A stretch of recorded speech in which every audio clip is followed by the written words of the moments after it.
Balita ni Leia, mukhang meron yatang aksidenteng nangyari dyan sa Galban at isa raw ang namatay, no? Mukhang yun karambola. Karambola ba yan? Ay, Leia, ibalita mo. Ayan, magandang tanghali po sa ating mga tagapakinig dito sa bayan ng Gimba, lalong-lalo na po sa mga nakaabang sa ating Facebook live streaming ngayong araw. Isang vehicular accident ang nangyari sa Purok 5, Barangay Galban, Pura Road. Dito sa bayan ng Gimba nito lamang Sabado, Oktubre 5, bandang alas 8:30 ng gabi.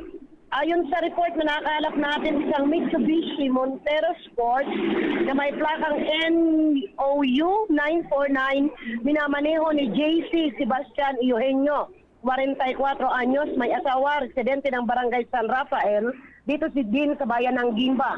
Napakiusapan umano itong imaneho ang sasakyan para maitakbo ng agaran ang isang pasyente sa ospital sa Tarlac.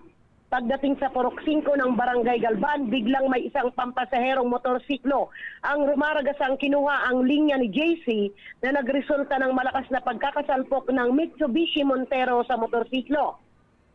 Ang motorsiklo ay minamaneho ng isang Fernando Eugenio, 48 anyos, binata, habang ang mga pasahero nito na sina Alan Togopin Florante at isang Jonathan Gamis Madriaga, 46 anyos, pawang mga residente ng Barangay Partida 1 dito rin sa bayan ng Gimba.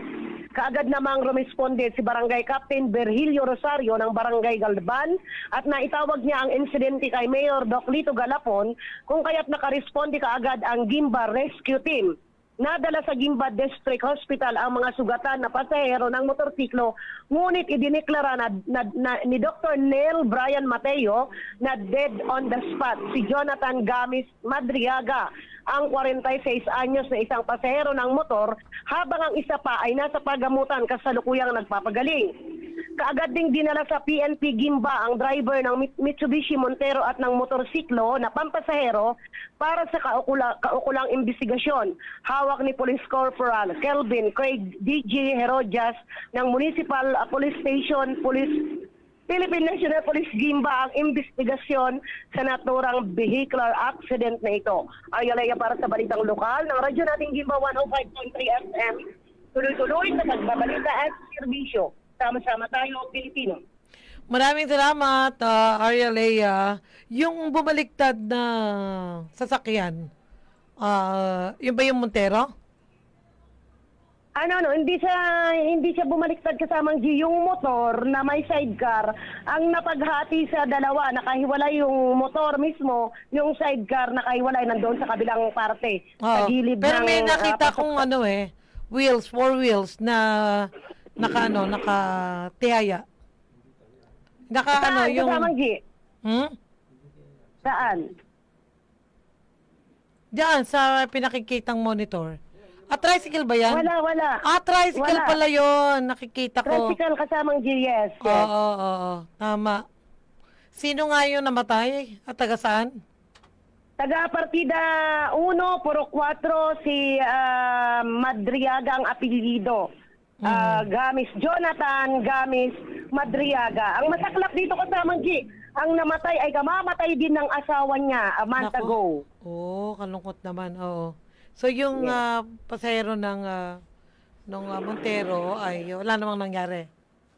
Wala po. May sakay siya na dadalhin sa ospital sana. Nadala ba? Din yun. Nadala ba? Hindi na? Yes. Nadala man din kasamang G. Oo. Kumbaga, nasan doon ang kumbaga, nasa tamang linya ka mo yung yung Montero, di ba? Alin nang nawala sa linya? Yung tricycle. Itong tricycle na rumaragas ang pasalubong kasi to G kasi mag-ano daw sila, maglulugaw. Yung mga sakay nito maglulugaw. Oo. Pasalubong. Kahit pa ang gagawin. Pero wala siya sa tamang linya. Tamang lane. Apo. Yung naka-tricycle. Apo. Oo. So, nasan sila? Yung mga naka-tricycle na yan? Taga-partida. Puro taga-partida 1. Taga-partida rin. So, walang nadisgrasya sa kanila? O sila yung nadisgrasya? Sila po ang nadisgrasya dahil sila nga ang umano Teka, sa dalawang linya sasakyan lang ba kasamang yung G. involved? Yes, dalawang kasasakyan lang kasamang G. Iba ito doon sa Carambola sa harapan ng South Star Drug.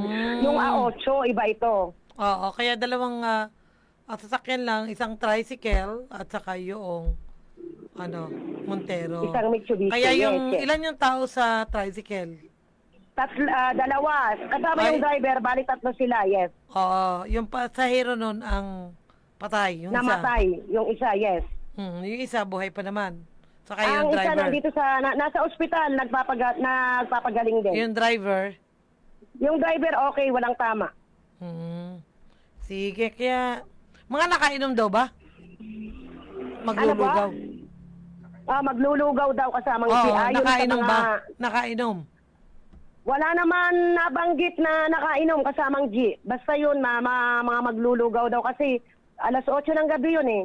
Oo. Ibig sabihin, hindi nila nakita yung sasakyan, kaya nila sinuro ng tricycle.